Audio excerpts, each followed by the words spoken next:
We are now just 1 week away from the biggest ceremony of the movie award season, the 96 Academy Awards, or 96 Oscars as some people call it. And it's now finally time to predict all 23 categories on who I think will win.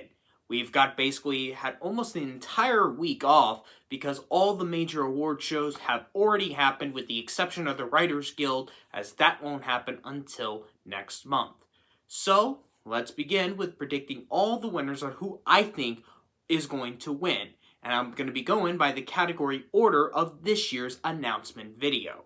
Supporting actor was a little bit open until SAG, but after when Robert Downey Jr. won the Screen Actors Guild, basically Ryan Gosling cannot win, so Downey is officially sweeping to get his first Oscar. Costume design is a toss-up between Barbie and Poor Things. Barbie won the Critics' Choice and Poor Things won the BAFTA, and both of them are battling out to try to at least get something on Oscar night, especially Poor Things since it has double-digit nominations. But right now, I think I have Barbie going in the levels of Black Panther, as it is more of a bigger American award show, and I think Jacqueline Durran will win her next Oscar for Barbie. Makeup and hairstyling for a while, Maestro seemed to be the frontrunner, but it lost the Critics' Choice to Barbie, which was not even Oscar shortlisted, and lost to Poor Things. And I think, out of all the categories, other than actress, this is probably the easiest category for Poor Things to win. So I do think Poor Things will walk away with something and give it to makeup and hairstyling. Best Live Action Short is the easiest one to predict with The Wonderful Story of Henry Sugar, so Wes Anderson is officially going to become an Oscar winner. Animated Short is a toss-up between Letter to a Pig, 95 Senses, and War is Over, inspired by the music of John and Yoko. War is Over won the Annie Award, and it was the only one that was on the Oscar shortlist that was nominated at that ceremony. However, a lot of people I've been seeing are not a fan of that short. So it was a toss-up between the most emotional ones, Letter to a Pig, which was a Holocaust subject matter, and 95 Senses, which has a variety of different use of media of animation, and Tim Blake Nelson is in the short. I think I'm going to go with 95 Senses, but this is not an easy category to predict the shorts. Adapted Screenplay is obviously a three-way toss-up between Court Jefferson for American Fiction, Greta Gerwig and Noah Baumbach for Barbie, and Christopher Nolan for Oppenheimer. Oppenheimer seems the obvious Best Picture frontrunner, but it has not won any of the writing awards throughout the season, although the Screen Actors Guild Ensemble Award might help it win. American Fiction has been doing well by winning the Critics' Choice, the BAFTA, which was his only nomination at that ceremony, and won the Screenplay category at the Independent Spirits over The Holdovers and Past Lives. Then you have Barbie, which won the Critics' Choice in Original and most likely front for Original at the Writers Guild, but within an adapted, there might be some massive questions. Is it going to win with it being in the other category? And since there might be some news media support of trying to get Barbie to win this after Greta Gerwig missed Best Director. But everyone said the same thing about that with Little Women. When she missed Director, everyone says, oh, she's going to win Adapted Screenplay. That didn't happen. And I feel like that's not going to happen with Barbie. So Gerwig and Baumbach will not win their first Oscar. But I think because with the massive rise in support it has been getting, and at least for the film to win somewhere, I think American Fiction will be the big deal. And plus the fact that if you look by the past 5 years, the People's Choice winner at TIFF had a tendency to actually win a screenplay category at the Oscars. This happened with Green Book. This happened with Jojo Rabbit.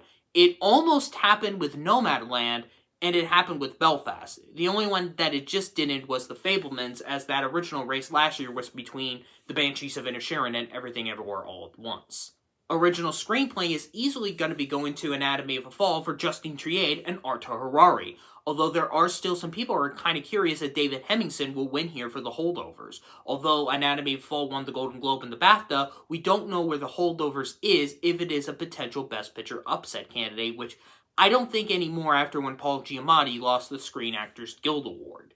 And the fact that this is the only place where you can actually award the film, since of course France decided not to submit the film for the International Feature category, I think Anatomy of a Fall will win here for Original Screenplay. Best Supporting Actress is pretty much a no-brainer, as Da'Vine Joy Randolph will do a full, complete sweep for her performance in The Holdovers. I would not be surprised it will be the first category of the night. Original song is obviously a toss-up between both the Barbie songs with I'm Just Ken and What Was I Made For. I'm Just Ken won the Critics' Choice and What Was I Made For won the Golden Globe. There is a potential possible thing if both songs split votes, there might be a possibility, especially with the support for Lily Gladstone to win Best Actress, that maybe Wajajang, a song for My People from Killers of the Flower Moon, could pull an upset if both songs split the votes. However, I think with the Grammy win for Song Written for Visual Media over I'm Just Ken, and winning Song of the Year at the Grammys in general, I think Billie Eilish and Phineas O'Connell, I believe, would become the first two people to win 2 Oscars in their 20s, so they would win their second Oscar for What Was I Made For 2 years after they won their first one. And we pretty much know, not also Diane Warren is going to be last again, but she's going to be pissed off that she would lose to Billie and Phineas for the second time.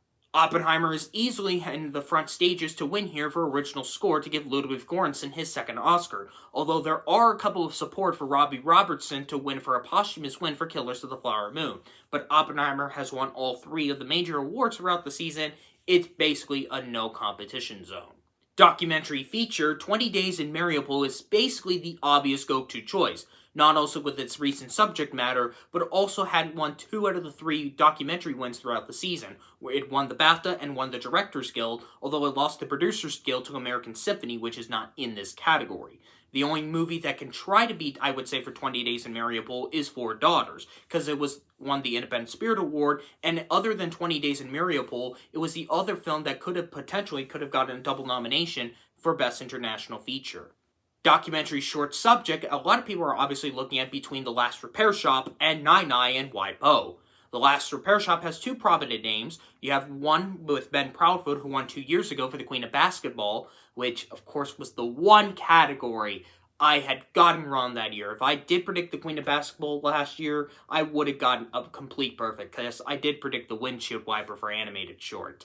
And you have Chris Bowers, who was not also nominated 3 years ago for A Concerto Was Not a Conversation, but also is the composer of the film of the musical adaptation of The Color Purple. Nai Nai and WIPO seems more the lighthearted one, especially with the subject of 2 grandmothers, but the film's director, Sean Wan, actually had just premiered his first ever full-length featured film at Sundance. I think there might be some Oscar voters who went to Sundance might have heard of that name and know that he actually has a movie. So I'm going to go with Nai Nai and WIPO, but The Last Repair Shop, don't discount on it. If there was one category, basically, that was the 100% category that was the easiest to predict since nomination day, is Best International Feature, with the United Kingdom's The Zone of Interest, since, of course, is in Best Picture. Not to mention that, ironically enough, this is only the second Oscar nomination for the United Kingdom in the International Feature category, since, of course, obviously, non-English films from their country is kind of a rarity to get them in this category. But since it is up for Best Picture, The Zone of Interest is basically the winner. Animated featured film is obviously a toss-up between The Boy and the Heroine and Spider-Man Across the Spider-Verse. Many people are obviously thinking that this could be the chance to give Hayao Miyazaki a potential second and last Oscar if this is his final film, and would also give Toshio Suzuki, longtime Studio Ghibli producer, his first Oscar as well. The film also won the Golden Globe and the BAFTA. Spider-Man Across the Spider-Verse has been having the biggest passion throughout the American industries, especially since it won the Critics' Choice, it won all the Annie Awards it was up for, like the previous film, although the Annie wins don't really matter, and it won the Producers Guild. But there also might be some voters that might have heard of the toxic workplace controversy, and since Phil Lord and Christopher Miller are nominated in this category, there might be some voters that might not want to vote for them just so they can show the support of the animators how badly they were treated, not just with that movie, but with all the films Lord and Miller were involved with. I'm not sure about the live-action ones, but the animated ones in general. However, that probably wasn't a big, massive news media headline thing that not a lot of voters are not going to know about. So, would Miles Morales go 2 for 2, or would The Boy and the Heron become not also Ghibli's second film, but also second hand-drawn and second non-English film to win this category since Spirited Away? Kind of similar in why Toy Story 4 won the Oscar for Animated Feature, I think the Producers Guild win is the reason why I am going with Spider-Man Across the Spider-Verse. Like with costume design, production design is of course a battle between Barbie and Poor Things. And since I said I have Barbie going in the levels of Black Panther, I have it winning for production design. Film editing is also a no-brainer, with Oppenheimer taking its win here, with no other competitions as a potential upset.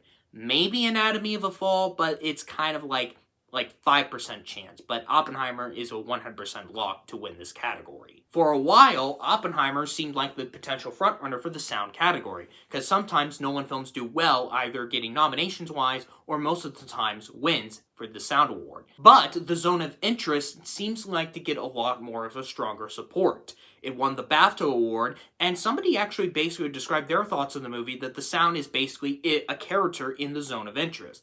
And if they want to award the film for something else outside of international feature, I think this is the place to do it. So I think Oppenheimer will not go in a big, massive chaos sweep in a lot of the technical categories and give it a win to the Zone of Interest for its sound.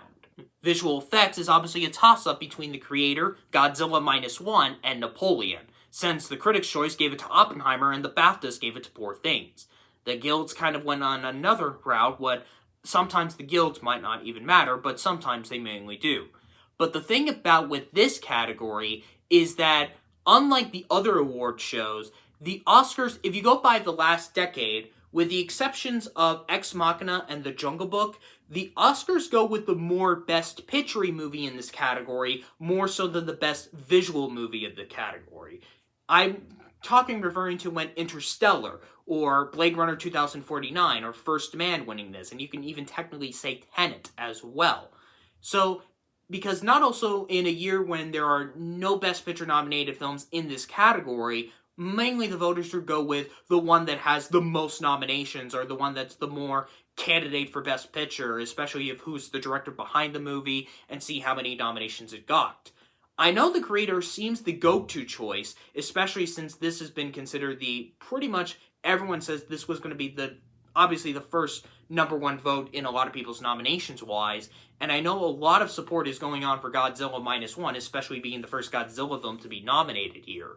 But I think since they're most likely not going to award Gladiator 2 next year, since that's going to be Dune Part 2's award to lose for next year's visual effects category, and if there is a way for Neil Corbell to win something, you have to either go with The Creator or Napoleon, since he is triple nominated in this, because he's also nominated for Mission Impossible Dead Reckoning Part 1.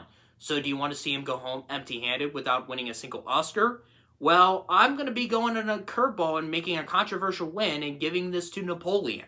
Yes, it did not win any of the technical guilds, but the fact that it is a more Best Picture movie, you have Ridley Scott as the director of the film, and it has the most nominations out of the 5 in the technical categories, with 3 nominations, more so than both The Creator and Mission Impossible, I think Napoleon will pull a surprising win for visual effects. Another easy category to predict is cinematography, as Hoyte van Hoytema will finally win for Oppenheimer. Oppenheimer himself, Cillian Murphy, is basically the easy go-to choice for Best Actor, although there might still be some support for Paul Giamatti to win for The Holdovers, as this is only his second nomination, but with Murphy taking the SAG and the BAFTA award, kind of in the similar veins with Eddie Redmayne and Rami Malek when they won for their Oscars for The Theory of Everything and Bohemian Rhapsody, because the race is similar to those years where the two actors, the top two, Paul Giamatti and Cillian Murphy, won their respective Globes.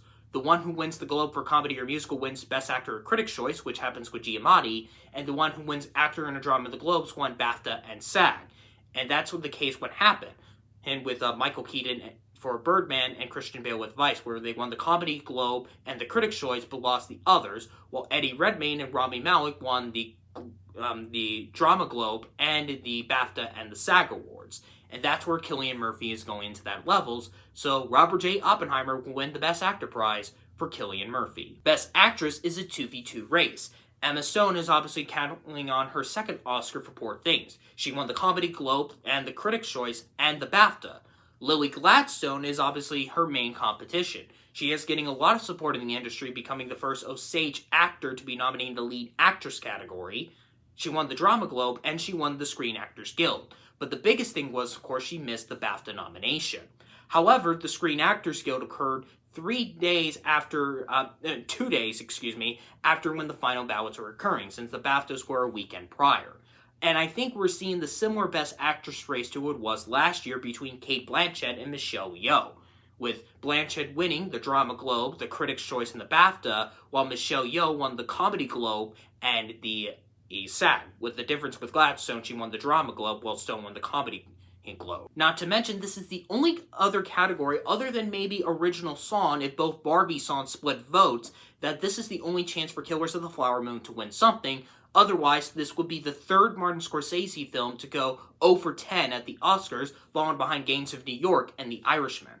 However, I think with that SAG win, I think there will be some industry support in going the similar actress race to Michelle Yeoh last year, with Lily Gladstone to at least give a win for Killers of the Flower Moon. Christopher Nolan obviously has the Best Director category at helm, so there is no other competition to him whatsoever. And then finally, we got the Best Picture prize. We already know who's going to win, but before I get to that, normally when I do my final predictions, I usually rank on who I think is the least likely to win, all the way up to, obviously, we know who's winning.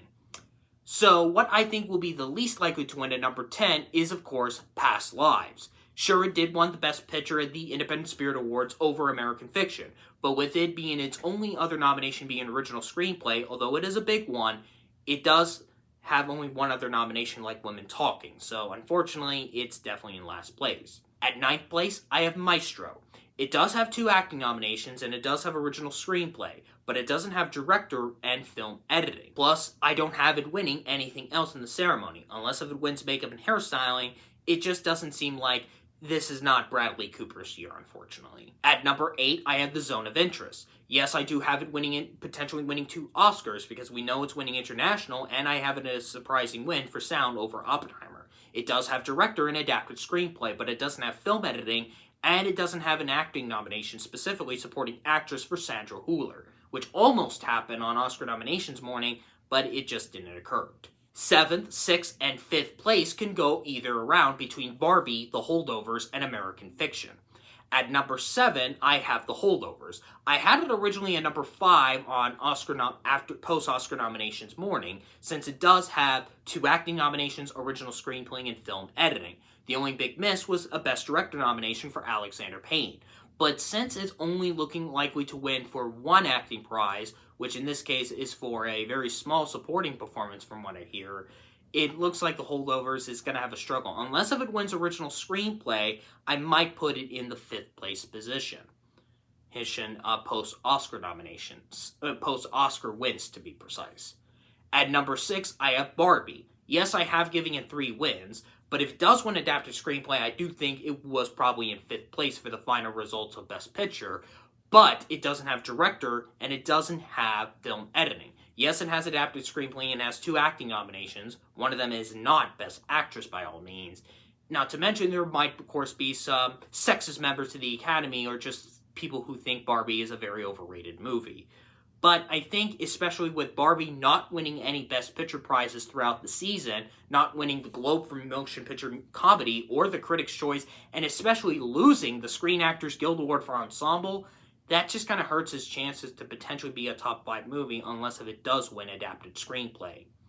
At number 5, I have American Fiction. Like Barbie, it doesn't have director or film editing. It does have screenplay and 2 acting nominations, but it is in the front stages for the adapted screenplay category. So I do think if it does win adapted on Oscar night, I do think it was probably a top 5 movie.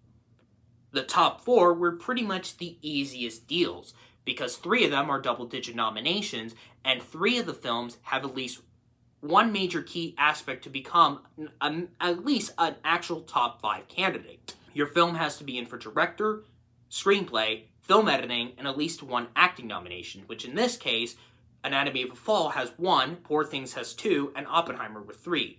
Those are the 3 films that have at least those nominations.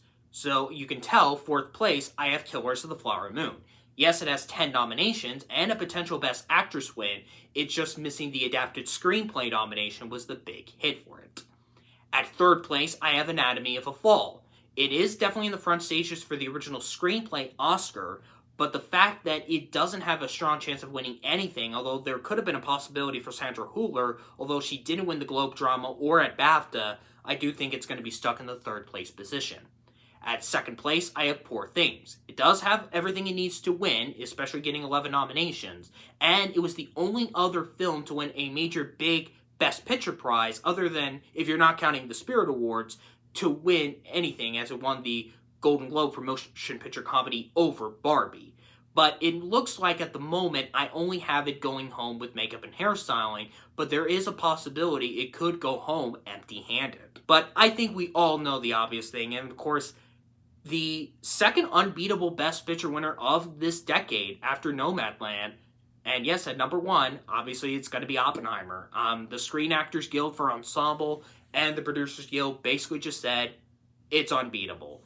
It won every Best Picture prize. Obviously, no one won the Directors Guild. I don't know if it will win the Writers Guild. That would have to depend on April, but at the moment, everyone has saying that Oppenheimer is Christopher Nolan's The Departed, and this is his time. So Oppenheimer is going to be, obviously no shock, the big winner on Oscar night. And that would have to do it for my final predictions for the 2024 Movie Awards season. Hopefully let's see how these films for this year do well for the 2025 Movie Awards season. See you next season!